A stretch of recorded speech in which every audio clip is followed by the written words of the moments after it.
অতিরিক্ত ভাড়া আপনার কাছ থেকে নিতেছে, এখন আপনি করবেন কি? বাংলাদেশ সেনাবাহিনীকে কল করবেন। একটা ঘটনা ঘটেছে, নাম্বারও দিয়েছে, একটু শুনেন, আমি নাম্বারটাও দিচ্ছি। কালের কণ্ঠ পত্রিকার সাংবাদিক অনলাইনে যখন মহাখালী বাস স্টেশনে 300 টাকার ভাড়া 1000 টাকাও নিতেছে, 400 টাকার ভাড়া 800 টাকা নিতেছে, মানে ডাবল নিচে, নেওয়ার পরেও বাস ছাড়ে না। ব্যাপারটা বুঝেন, লম্বা খাড়া করাইতেছে, মানে আরো একটু কামাইবার ধান্দা।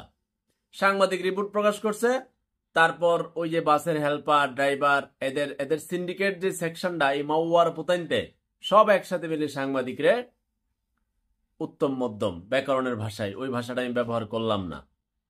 তো সাংবাদিক হচ্ছে সমাজের আয়না, সে সকল সমস্যা তুলে ধরবে যদি সে গোলামি না করে আর কি কোনো রাজনৈতিক দলের। সাংবাদিক কিন্তু মহা গুরুত্বপূর্ণ, আশা করি তাদের এই পথ ধরে রাখবে কাজকে। পরবর্তীতে বাংলাদেশ সেনাবাহিনীকে জানাই, বাংলাদেশ সেনাবাহিনী সেখানে উপস্থিত হয়। উপস্থিত হওয়ার পরে কয়েকটা মাওয়ার পুত্রে বুঝেন নাই, আই লাভ ইউ অ্যাটাক, পরবর্তীতে কয়েকটা নিয়েও গেছে। এরপরে বাংলাদেশ সেনাবাহিনী থাইকা যাত্রীদেরকে সঠিক ভাড়ায় বাসে উঠাইয়া বাস ছাড়ার ব্যবস্থা করতেছে। বাংলাদেশ সেনাবাহিনীর জন্য আপনি কি যত প্রকার সম্মান, শ্রদ্ধা, ভালোবাসা আশা করি আপনি রাখবেন। বাংলাদেশ সেনাবাহিনীর নানান কাজ অত্যন্ত প্রশংসনীয়।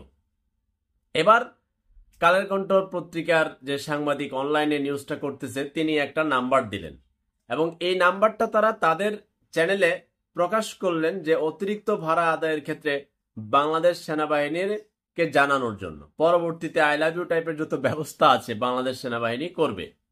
আশা করি আপনি এটা দ্রুততম গতিতে ছড়িয়ে দিবেন। শুধু এই ধরেন সময় তো কম, আচ্ছা ঠিক আছে, সবাই বাড়িতে আজকে লাস্ট চলে যাবে, আপনি মনে করছেন না, আবার আসার সময় কিন্তু আপনার আবার অতিরিক্ত ভাড়া লইব। সুতরাং এই নাম্বারটা আপনার রাখা দরকার। এবং বাংলাদেশ সেনাবাহিনীর এই নাম্বারে যেহেতু কালের কণ্ঠ প্রকাশ করছে, নিশ্চয়ই তারা সকল কিছু জেনে বুঝেই তো প্রচার করেছে।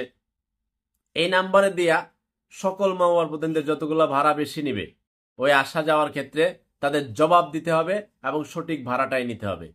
এই জাতি কবে ঠিক হবে আমি জানি না। এমন পুংডা জাতি, এমন পুংডা মন মানসিকতা, এমন নেগেটিভ এবং এমন লুভি আপনি কল্পনা করতে পারবেন না। গতকাল গরুর বাজারে আসছিলাম, কিছু মানুষ ফোন দিতেছে, ভাই আমি তো অমুক জায়গায় 500 টাকা দিচ্ছি, আমার টাকা দেয় না। তো তুই 500 টাকা দিলি কে? এই লুবি, তুই 500 টাকা দিলি গেলে লুবি, তুই তো লুবি। তুই 500 টাকা দিচ্ছিস, 20,000 টাকা গাছের গুড়া, তুই গুড়া মুড়া খাস দিকে গাছের গুড়া তোরে দিয়ে দিব। তো এই লুবি জাতির জন্য ধরেন ঈদ আসলেই ধরেন ভাড়া বেশি নেব, যাওয়া আসার ক্ষেত্রে কি বিরক্ত। লঞ্চ, বাস, ট্রেন সব, বিমান পর্যন্ত লই লয়। ওই যে ঢাকা থেকে কক্সবাজার ঢাকা এনে দেখবেন অতিরিক্ত ভাড়া লয়। তো বাংলাদেশ সেনাবাহিনী এবার পুরাপুরি অ্যাটাকে আছে, উপদেষ্টা আসিফ অ্যাটাকে আছে, মাঠ পর্যায়ে সকল আছে। এখন জনগণের উচিত এই নাম্বারে যোগাযোগ করে, বাংলাদেশ সেনাবাহিনীর যে নাম্বার দিয়েছে, কালের কণ্ঠ প্রকাশ করেছে, এবার কঠিন অ্যাকশনে থাকতে হবে মাওয়ার প্রধানদের বিরুদ্ধে।